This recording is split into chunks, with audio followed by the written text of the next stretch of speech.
Jelas Soekarno pasti marah kalau pemuda juga nggak udah sontoloyo. Iya. Nggak bisa dia bilang pemuda dalam definisi saya itu harus mencakup yang tadi Yang itu. tadi.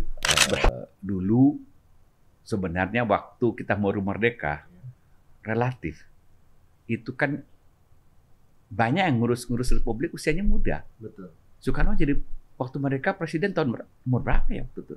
Ya 45 gitu loh, masih muda, masih rentangnya masih orang muda. Masih orang muda gitu loh.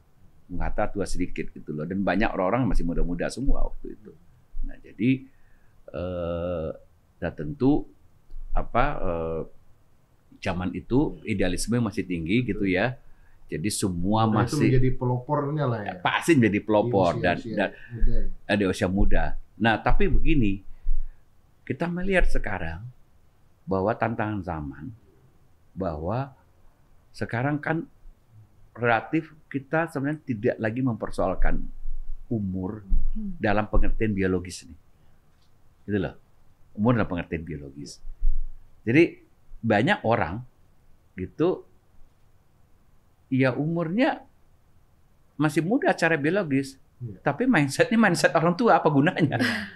Yang ingin kita belajar dari Bung Karno, kalau kita mau balik ke Bung Karno, bukan umur biologis itu.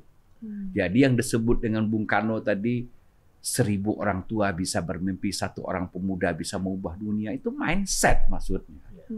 Berilah saya 10 pemuda itu mindset. Jadi mindset pemuda itu apa? Mindset pemuda itu apa? Berarti kan balik lagi tadi itu. Jelas Soekarno pasti marah kalau pemuda juga nggak udah sontoloyo.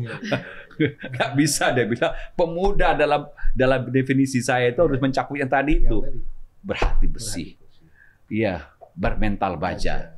Ya, bersemangat api menyala-nyala seperti Raja Wali gitu loh. Raja Wali apa? Orang selalu bandingkan Raja Wali dengan bebek kan. Raja Wali itu kan eagle. Kalau bahasa Inggris itu only eagle fly alone. Hanya Raja Wali yang sanggup terbang sendirian, punya jiwa kepeloporan, menjelajah kemana-mana, dia taklukkan alam semesta, kira-kira begitu. Dia nggak takut terbang sendirian gitu. Makanya dia bilang kan 1000 orang tua bisa bermimpi, 1 orang tua bisa mengubah dunia. Kalau mentalitasnya Raja Wali tadi. Kebalikan kalau kata pepatah ya, walaupun kita nggak menghina bebek nih, kita bilang, oh itu mental Raja Wali, lawannya mental bebek. Bebek kan gini lah, membebek itu loh, gigit ikut rame-rame dari belakang gitu loh, ngembik gitu, bebek gitu kan ya.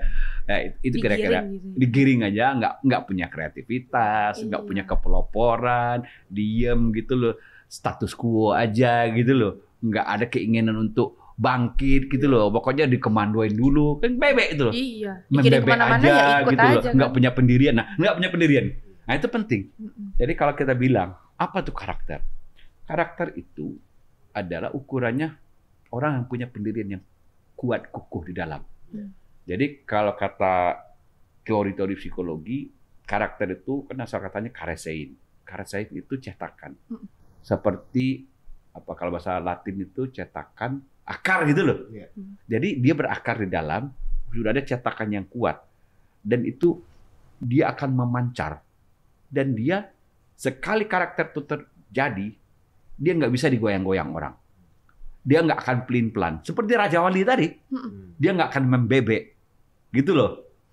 Dia yang akan menerangin orang lain. Seperti intan gitu loh, berlian.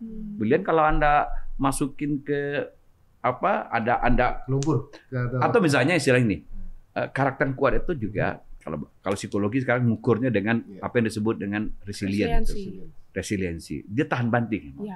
Jadi dia nggak cengeng. Jadi dikasih tempa ujian dia nggak patah. Jadi kalau dikasih ujian dia kalau yang resilient tinggi itu kan nggak patah dia. Iya, bisa adaptasi juga. Adaptasinya kuat gitu loh. Dia ditaruh di lingkungan yang buruk, dia nggak ikut buruk. Seperti intan. Anda cemplungin ke kubangan, comberan gitu, dia kan nggak rusak. Lain dengan materi yang lain. Terkontaminasi, dia intan enggak loh. Diamond itu enggak. Jadi dia akan menerangi. Jadi orang yang karakternya kuat tadi, orang yang tadi tangguh, punya prinsip, berarti integritasnya bagus, etos kerjanya bagus, Nah, termasuk juga nanti kalau kita kaitkan nanti dengan dimensi yang lain, kemampuan dia toleransi, menenggang dengan yang lain, tenggang rasa dengan lain, solidaritas dengan lain, terbentuk empati sosialnya, ada jiwa nasionalismenya, nggak hanya mementingkan diri sendiri, gitu yang Anda bilang individualisme tadi, nah, itulah yang kita maktubkan lagi dalam basis ketiga revolusi mental itu, semangat kebersamaan, nasionalisme, gotong royong, solidaritas nasional atau nasionalisme Indonesia. Kita bangkit bersama-sama sebagai bangsa dan kita harus pelihara itu sebagai sebuah modal sosial. Nah, keren kita itu. Nah, itulah manusia pemuda ideal yang diimpikan Soekarno. Soekarno bilang, udahlah kalau bahasa anak sekarang, gue nggak perlu banyak-banyak, gue dapat 1, oke, gue ubah dunia, dapat 10, bukan ubah lagi, gue guncang dunia gitu kan gitu.